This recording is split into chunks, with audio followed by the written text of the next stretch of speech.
What's up? Don't forget to subscribe. Follow me in Dreams. I'm Young Text YouTube and Dreams. Young Text on YouTube and Young Text on Twitch. Follow me in Dreams again. I'm Young Text YouTube there. And if you'd like to join a Dreams Amino, just type in Dreams Ps4 in the Amino app, and that should be us. So this is how you would do a headshot in Dreams Ps4. Notice that the health manager is at no health whenever he got hurt. What you want to do is pull out a timeline, pull out a microchip first, put it inside of your puppet's microchip by pressing L1 and X on your puppet, then L1 and X on this. Then just pull out a microchip. It should all be right here. The microchip should be right here. Then press L1 and X on this. And then inside of here, put a timeline. The timeline should be right here. Set this timeline to once by pressing L1 and square on it. Then press L1 and X on this. Inside of here, put a health modifier. Set it to these settings, put it on foe. The reason this is put on foe is because our enemy character is labeled foe. You'll press L1 and square on him. You might have to press L1 and X a few times to get to this menu depending on what kind of character you're using. Then just label it as foe, and that should be right here. And after you after you get the sub menu up, just go here, label it as foe, or whatever you're going to label this. Make sure it's the same label over here.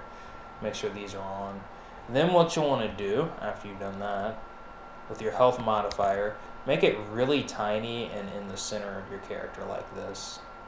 That way, if your enemies all have the same label, only one will be affected by the headshot whenever the bullet enters this zone.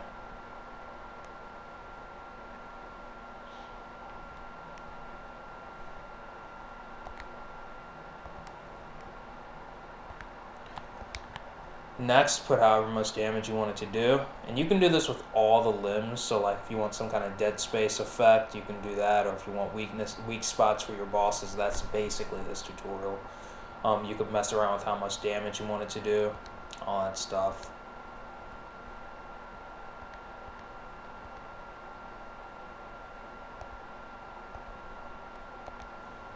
Pull out an emitter if you don't want it to be blood, if that's too gory for you, or if you're afraid your dream will get taken down. If it is blood, then don't use blood, use something else. You can just change the color of this. I do that sometimes, like green or yellow. Pull out an emitter, set it to these settings right here. These settings seem to work for me. After you set it to these settings, you can mess around with it. Search for a object that you want to be the spew whenever your headshot happens. I have this on, so you can turn it on if you want to also. Make sure your timeline is about this big. What this does, this keyframe right here, it's on keep changes, and it should just be turning off this trigger zone so you can't give a headshot after his head explodes. I believe it's also making the head invisible. You can also make it to where the neck goes invisible also. So what you want to do is press L1 and X on it. And then you want to press L1 and X on your character. Press L1 and square on just this is the blood splat. So I'm trying to get it to where I'm just selecting the head.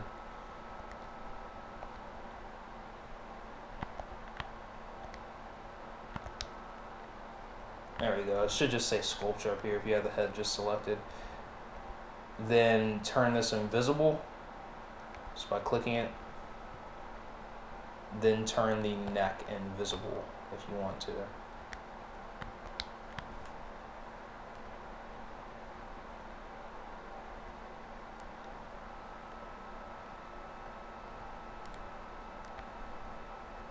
And again, how I was able to turn these individual pieces invisible, what I did was I pressed L1 and X on this first. That way the timeline, the keyframe started recording, and then I pressed L1 and X on our character. Then once I did that, I could individually select limbs like this. And with the head, I would go up here and make sure I was individually selecting the head only. Then I press L1 and square on it. And then I do that with any body part that I want to have the weak spot or headshot. The emitter, make sure your emitted object is at a good spot. You can even downsize the dot or upsize it by pressing the arrow keys.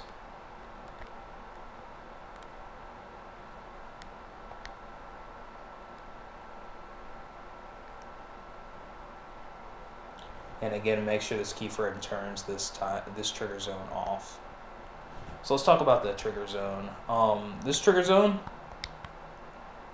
set it to label, set it to missile, or whatever you're going to label your bullet as. Make sure these are on, because usually these bullets are invisible. What you want to do is search for an FPS template. So just go up here, search FPS or gun, and then find one that works for you. Depending on which one you use, if you need to see invisible objects, just click this once. Then once you see that invisible object, there might be multiple bullets. This represents our bullet right here. There might be like 3 of them. So if you see 3 of these things or 3 bullets, make sure you change all their labels to missile, whatever your label is for your trigger zone. And you might also, if the labels aren't working, use tags instead. Group the tag with the object that represents your bullet. So after you get this far, press L1 and X on just the bullet, then press L1 and X again to where only the bullet is selected. After you see that, after you see only the bullet is highlighted whenever you're clicking X on it, press L1 and square, go to label, label it as a missile, then press L1 and X one more time, then press L1 and square, go to label, label it as missile here also, just in case. After you've done that, your trigger zone should be able to detect your bullet, and do that with every bullet that you see. You might also have to make it to where your bullet emits with objects, but that should be a setting already done for you if the FPS template is done correctly. Make sure if you're having troubles with your FPS template, choose another one.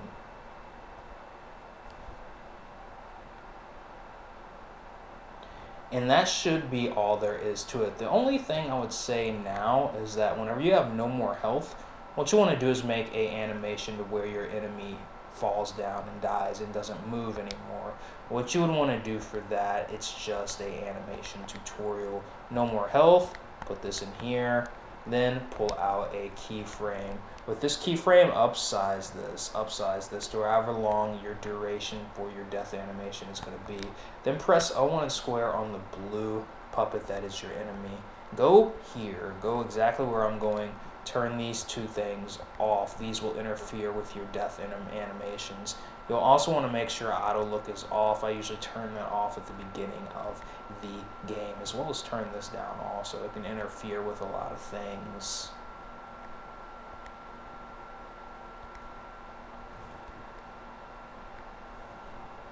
Now just animate your character falling down. First animation, no data, set it to linear. Then clone off of the previous one, so that way it's like an onion skin. So we'll just clone off of the one with no data. That'll transition into the one with data. Press L1 and X on the enemy until you see this purple thing. Then you can animate limb by limb.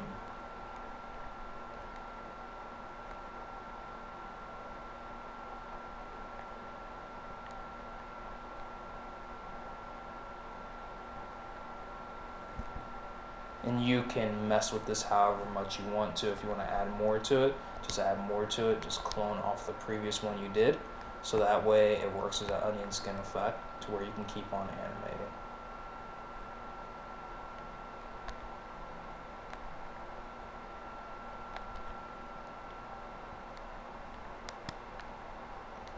You usually don't want it to clip through the ground. I know this is probably a weird death animation, but I like making the arms move. Make sure everything is like moving a little so that way it's not too stiff. And if you're worried about the stiffness, what I like to do is with the keyframe that's up at the top, or a keyframe that's expanded throughout the duration of a whole thing, make sure this last keyframe that you do is a little bit longer. Just upsize it. But what I like to do with this one, press L1 and X, make sure it's recording. Back out if you need to, if that red thing's there. Then press L1 and square on your puppet. If your character feels too stiff whenever he's falling, just raise up the springiness. It's like a ragdoll effect, kind of.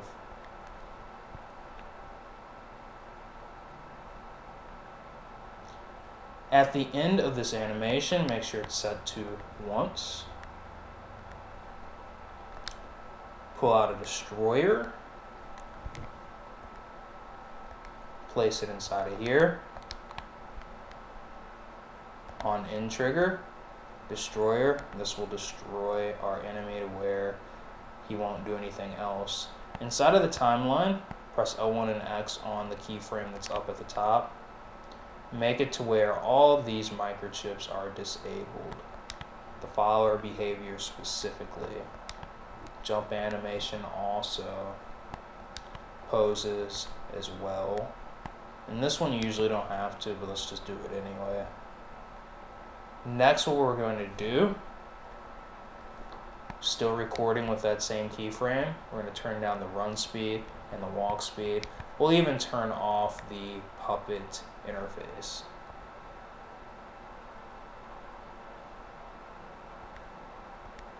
If he turns towards anything, make sure it's turned off. Turn off the follower while you're recording. Do it the exact same way I'm doing, and turn that off also. You can turn off auto jump if that's on for you as well.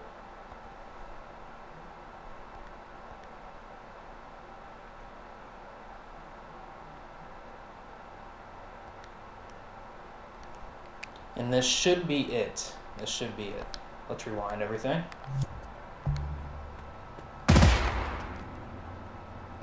Pretty clean. The only thing is that it seems like the splat didn't follow the head, right? So what we can do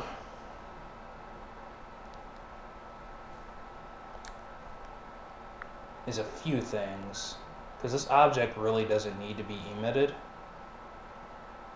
It just needs to follow the head, if that makes sense. So what I'm actually going to do, I'm going to pull this out of the timeline. Not yet. Press L1 and X on your character. And there's a few ways you can do this. I'm just going to move this because it's in the way. Then whenever you see this purple thing down here, then drag this out.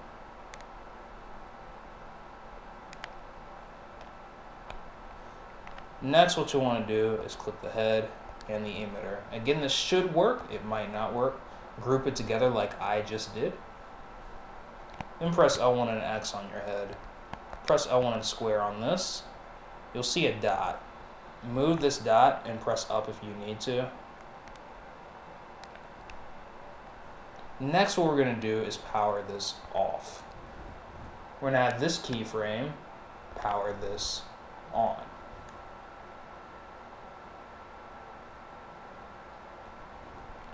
Make sure it's not on keep. It's on keep. So we're not going to let this keyframe power this on. Since it's on keep changes, we're going to pull out a different separate keyframe.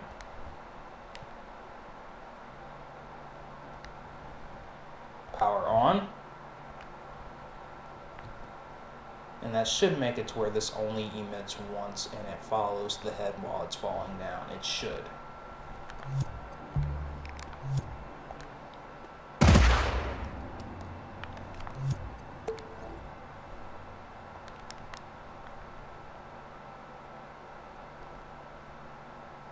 If that doesn't work,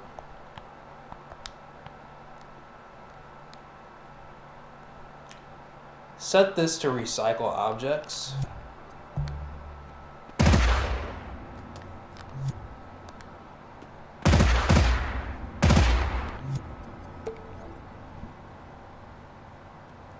Put max emitted to like 42.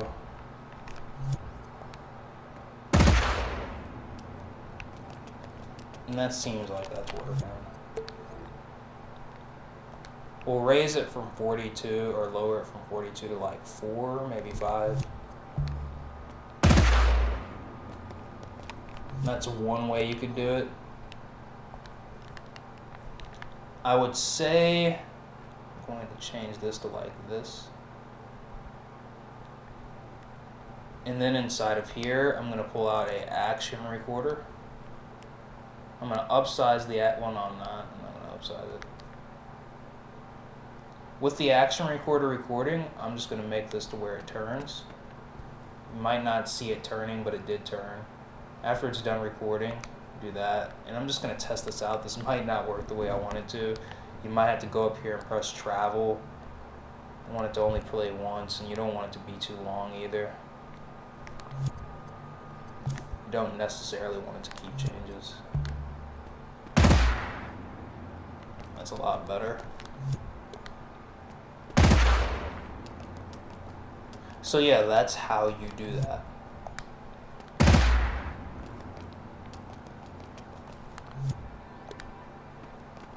You'll notice if I shoot anywhere else, he's probably getting hurt because there's instant settings, you know?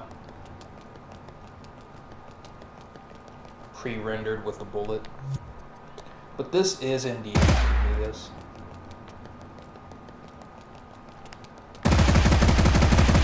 I have no idea why this gun is like this.